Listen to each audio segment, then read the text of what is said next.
आउनुस् आज म तपाईहरुलाई हेराउन गइरहेको छु सप्तरी जिल्ला अन्तर्गत रहेको प्रसिद्ध धार्मिक स्थल कंकालनी मन्दिर जुन यो एकदमै चर्चित शक्तिपीठ हो। यो यहाँ एकदमै तपाईहरुले भिडियोमा हेर्न सक्नुहुन्छ। यो कंकालनी मन्दिर प्रवेशद्वार हो। यहाँ शक्तिपीठ यो कंकालनी माताको मन्दिर रहेको छ, जहाँ यो टाढा टाढाबाट मान्छेहरू यहाँ दर्शन गर्न, भक्तजनहरू दर्शन गर्न यहाँ आउँदछन्। र यो सुनसरी जिल्लाको कोशी क्षेत्र, कोशी ब्यारेज परिसकेपछि सप्तरीको प्रवेशद्वार भनौँ, पहिलो तटबन्धको साइडमा रहेको यो भित्तामा रहेको यो काली मन्दिर, यो शक्तिपीठ, यो माता कालीको मन्दिर रहेको छ। यहाँ टाढा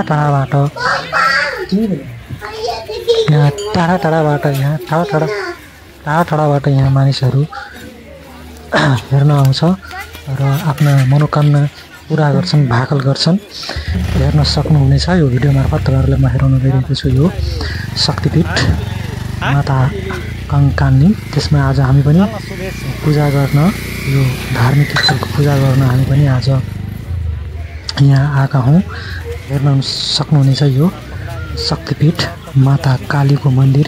यहाँ दशैंको बेला लगभग हजारौं रंगा बलि र खसी बोकाको बलि दिने गरिन्छन् यो मन्दिरमा।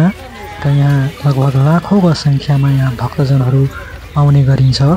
यो माता काली मन्दिर जुन पूर्वाञ्चलकै एउटा प्रसिद्ध मन्दिर हो।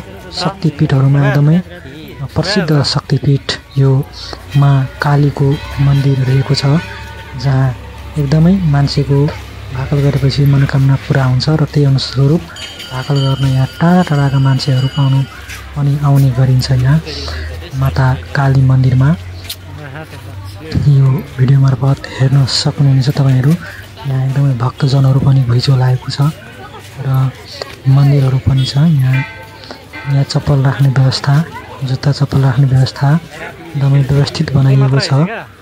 माता कंकालनी मन्दिर जुन पूर्वाञ्चलको एउटा शक्तिपीठको रूपमा रहेको छ। प्रसिद्ध कंकालनी मन्दिर जुन यो कोशी ब्यारेज, कोशी नदीको पश्चिमी तटबन्धको भित्तामा रहेको यो काली मन्दिर पूर्वाञ्चलकै प्रसिद्ध मन्दिर हो। र यो लगभग यहाँबाट इन्डिया, बिहार कहाँबाट धेरै थुप्रै भक्तजनहरू आउने गरिन्छन् र यहाँ भक्ति भावमा संलग्न भई भागल र त्यही अनुसारको पूजापाठ गरेर फर्किने गरिन्छन्। हस्त धन्यवाद।